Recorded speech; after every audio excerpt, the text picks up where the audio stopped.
쉐마 들어라 하는 말씀이라는 신명기의 말씀을 보고 있습니다. 이 말씀의 주제는 아주 명쾌합니다. 하나님을 사랑하라 라는 것입니다. 사랑은 감사에서 시작됩니다. 그리고 감사는 기억에서 비롯됩니다.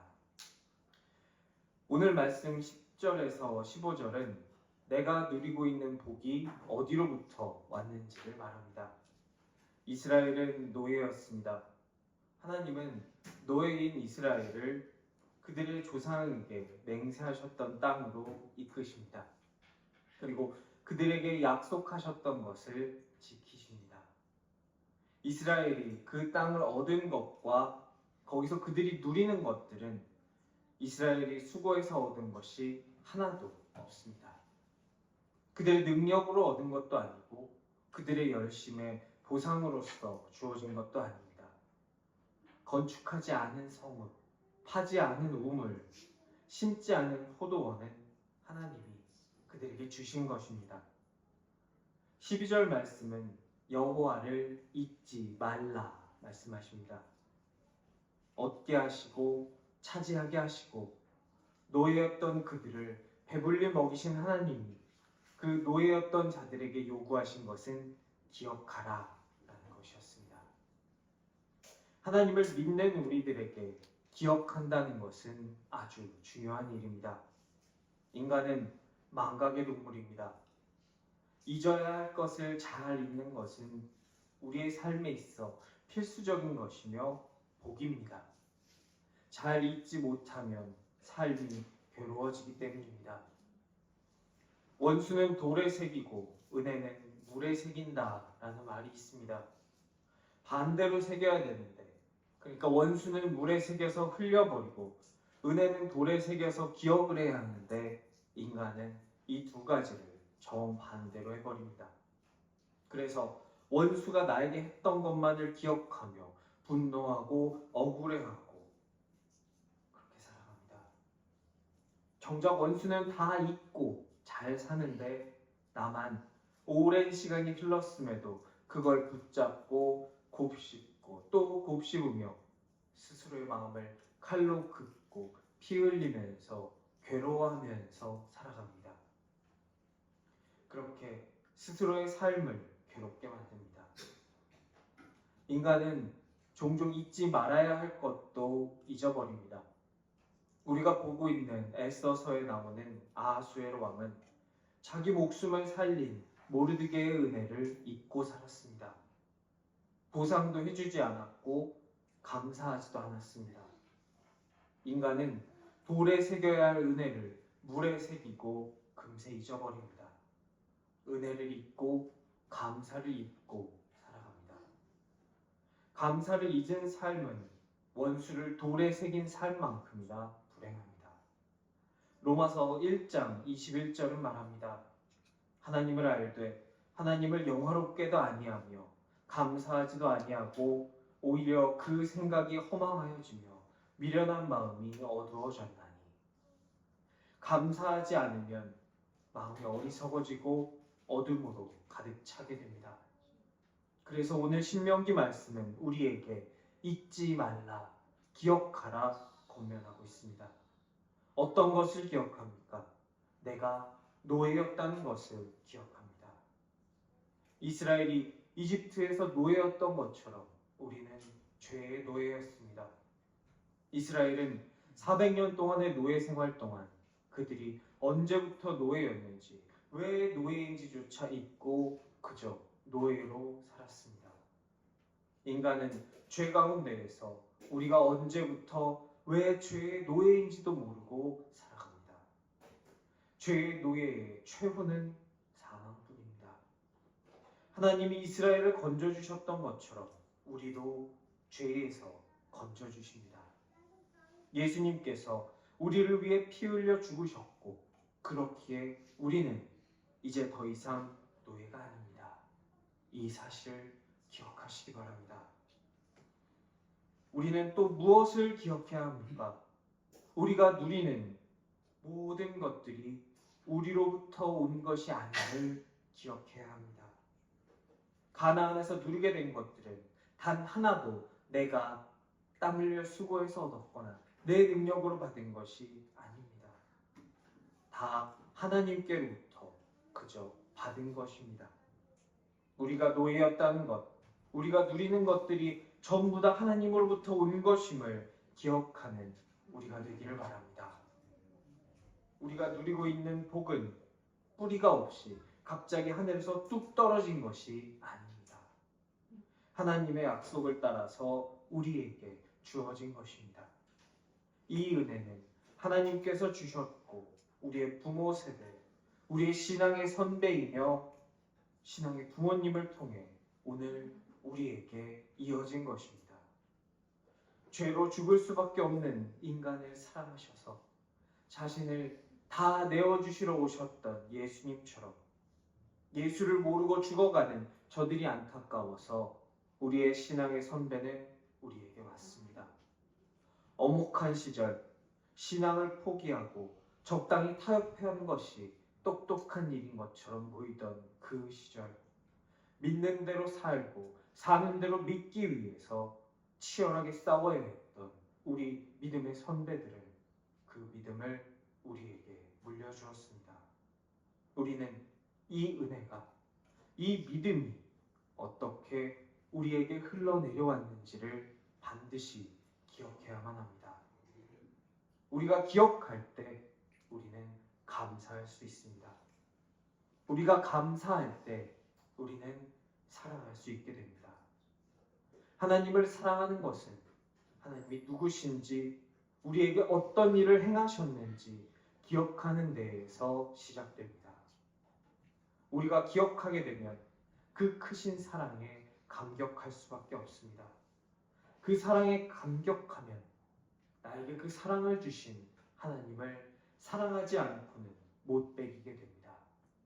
그것이 길갈의 믿음이며 오늘 신명기 말씀이 반복해서 강조하고 있는 핵심입니다. 믿음의 통로, 우리 신앙의 부모님을 기억합시다. 그들을 통해서 우리에게 내려온 사랑과 은혜가 하나님께로부터 우리에게 온 것임을 기억합시다.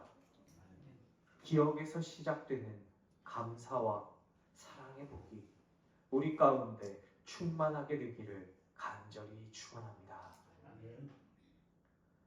16절에서 19절 말씀은 하나님의 사랑을 말합니다. 하나님의 사랑은 하나님의 명령과 증거와 규례로 인간에게 왔습니다. 자녀가 옳지 않은 길로 가고 있는데 그냥 내버려 둔다면 그것은 내 자식이 아닌 것입니다. 사랑한다면 그 자식이 옳은 길로 가게 인도합니다. 우리 아버지 하나님도 그러하십니다. 하나님의 공의와 하나님의 은혜는 같이 갑니다. 공의 없는 사랑은 순간의 감정일 뿐입니다. 사랑을 기분으로만 느끼려고 하면 그 사랑은 오래가지 않습니다. 하루에도 몇 번이나 바뀌는 것이 인간의 기분입니다. 좋다가도 안 좋고 안 좋다가도 좋을 수 있는 것이 감정입니다. 우리 아버지 하나님의 사랑은 그렇게 얕은 사랑이 아닙니다. 정말로 나를 생각하셔서 공의로 나를 옳은 길로 이끄시는 것이 하나님의 사랑입니다. 하나님의 은혜와 하나님의 사랑, 하나님의 사랑과 하나님의 공의는 함께 같이 갑니다. 사랑 없는 공의는 폭력입니다. 법만을 밀어붙이고 틀 속에 사람을 가둬서 전부 그 틀 모양으로 천편일률적인 모습으로 만드는 것은 폭력일 뿐입니다. 하나님은 기계적으로 법만 인간에게 던져주고 뒤에 서 계신 분이 아니십니다. 요한일서 4장은 말씀합니다.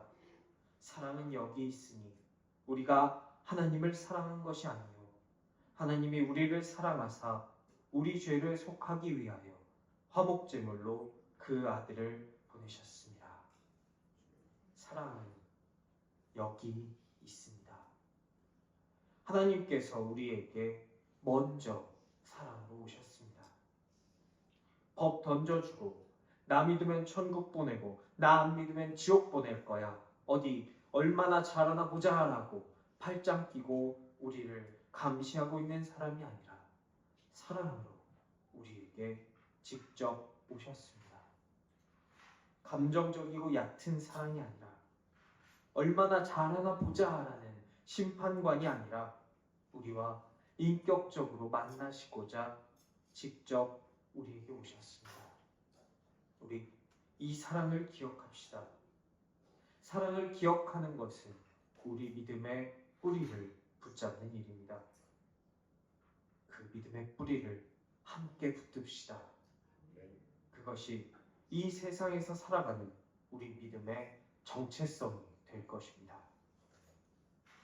20에서 25절 말씀은 가르치라, 기억하라 말하고 있습니다. 자녀가 우리에게 묻습니다.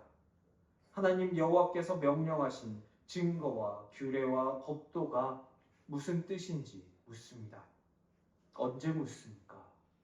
그들의 믿음이 흔들릴 때 묻습니다. 우리가 지키는 규례와 법도가, 예배가 하나님의 인격적인 사랑이 느껴지는 것이 아니라 의미도 모르며 그저 앵무새처럼 반복하게 될 때, 그때 묻습니다. 매너리즘에 빠질 때, 우리의 하나님을 향한 사랑이 식었을 때 그들은 우리에게 와서 물을 것입니다. 그때 우리는 그들에게 답을 할 수 있어야 합니다. 묻는다라는 것은, 아직 우리에게 찾아와 말을 건넨다는 것은 아직 희망이 남아있다는 것입니다. 아직 그 길에서 벗어나지 않았다는 것입니다. 그들에게 우리가 무엇을 답해야 합니까? 우리가 종되었던 역사를 답해야 합니다. 21절, 너는 내 아들에게 이르기를 우리가 옛적에 애굽에서 바로의 종이 되었더니 여호와께서 권능의 손으로 우리를 애굽에서 인도하여 내셨나니. 우리는 종이었다. 죄에게 종노릇하며 사망만을 기다리던 존재였다. 그런데 하나님이 우리를 구원하셨다. 우리에게 묻는 우리의 자녀에게 답해야 합니다. 그리고 24절, 여호와께서 우리에게 이 모든 규례를 지키라 명령하셨으니 공의와 함께 가는 사랑을 답해야 합니다. 이게 왜 사랑입니까? 공의를 주신 목적이 우리가 항상 복을 누리게 하기 위함이며 오늘날 같이 살게 하려 하기 위함이기 때문입니다. 사랑하는 신생의 가족 여러분, 우리 이것을 답하며 삽시다. 세상에게, 우리 자녀들에게 이 말씀을 답하며 삽시다. 우리의 입술로가 아니라 우리의 삶으로 답하며 삽시다. 우리는 하나님이 있는지 없는지 우리가 논리적으로 증명해야 하는 시대에 살고 있지 않습니다.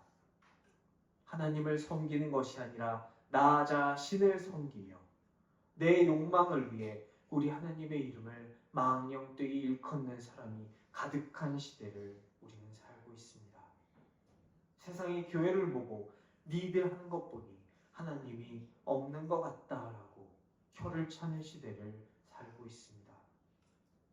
우리 하나님은 십자가 옆을 지키던 백부장의 입을 통하여서 예수를 못 박는 그 일에 책임자의 입을 통하여서 이 사람은 진실로 하나님의 아들이었다 고백하게 하시는 하나님이십니다.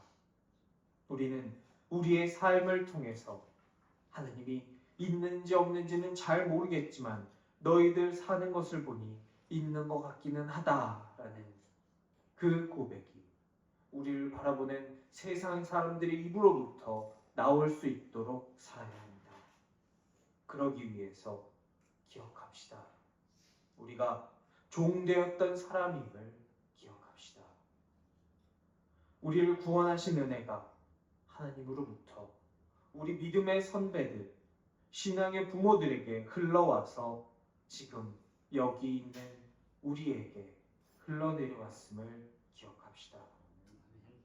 우리가 기억할 때 우리는 감사할 수 있습니다. 우리에게 흘러온 은혜의 통로를 우리에게 열어주심에 감사하며 하나님께서 우리에게 그 은혜를 주셨음에 감사할 수 있습니다.